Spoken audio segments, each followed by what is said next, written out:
Magandang araw sa lahat. Sa videong ito ay aming itatalakay ang mga puntong aming tutunan mula sa babasahin sa Pilosopiyang Pilipino.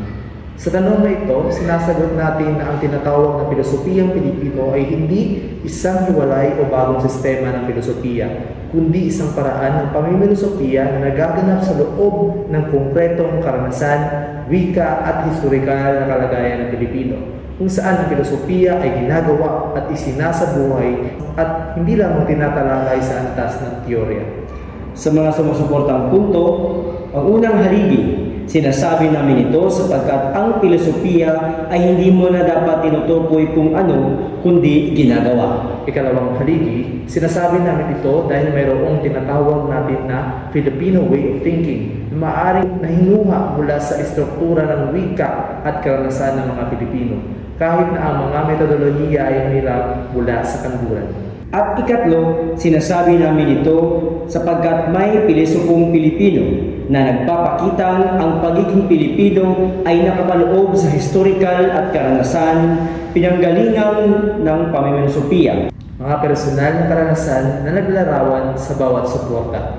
Unang karanasan. Upang ilarawan ang unang punto, isaalang-alang ang karanasan sa klase kung saan mas nauunawaan ng filosofiya kapag ito'y tinatalakay sa Pilipino, sapagkat mas nagiging buhay ang mga halimbawa at mas malinaw ang ugnayan ng ideya sa araw-araw na karanasan.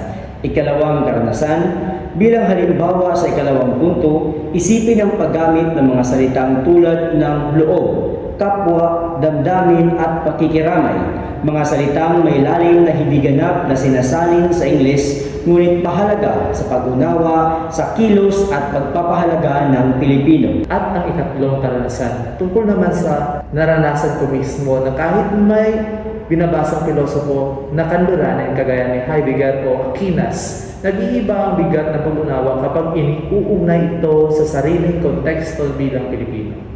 Mga baligong pagtutol sa bawat suporta.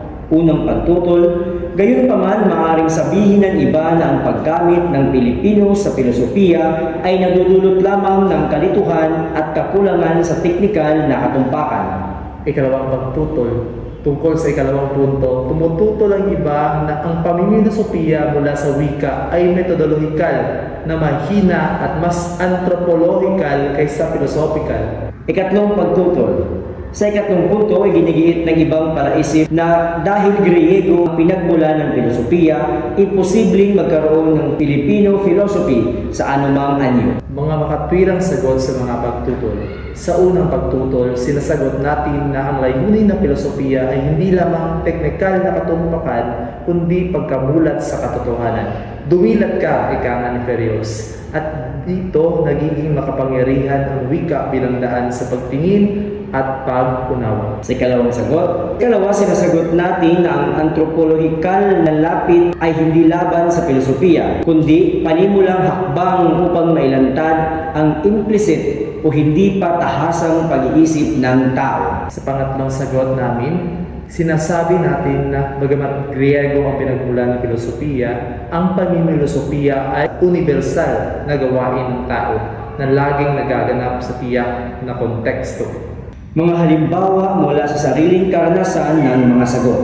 Unang halimbawa, mas nagiging malinaw sa akin ang konsepto ng pag-uunawa nang ipaliwanag ito sa Filipino gamit ang karanasang pang-araw-araw. Ikalawang halimbawa, nakita ko na ang pag-aaral ng mga sarawikain at karaniwang pananalita ay nagbubukas ng mas malalim na tanong tungkol sa pagpapahalaga at katotohanan. Sa ikatlong halimbawa, sa pagbabasa ng mga kanluraning pilosopo, mas nagiging makabuluhan ang diskurso ng may maiugnay ito sa karanasang kolonyal at panlipunan ng Pilipinas. Sa kabuuan, sinasabi natin na ang pilosopiyang Pilipino ay hindi isang hiwalay na sistema, kundi isang buhay na paraan ng pamimilosofiya na nagaganap sa wika, karanasan, at kasaysayan ng Pilipino at napapayaman sa harap ng mga pagtutol sa pamamagitan ng masusing pag-unawa. Pangalawa, ang pagiging hiram ng metodolohiya ay hindi otomatikong nangahulugang kawalan ng pagka-orihinal. Ikatlo, Ang tunay na filosofiya ay nasusukat hindi sa pinagmulan kundi sa lalim ng pagtingin sa katotohanan. Mga implikasyon sa aming buhay. Unang implikasyon, mas magiging mapanuri ako sa paggamit ng wika bilang kasangkapan ng pag-iisip.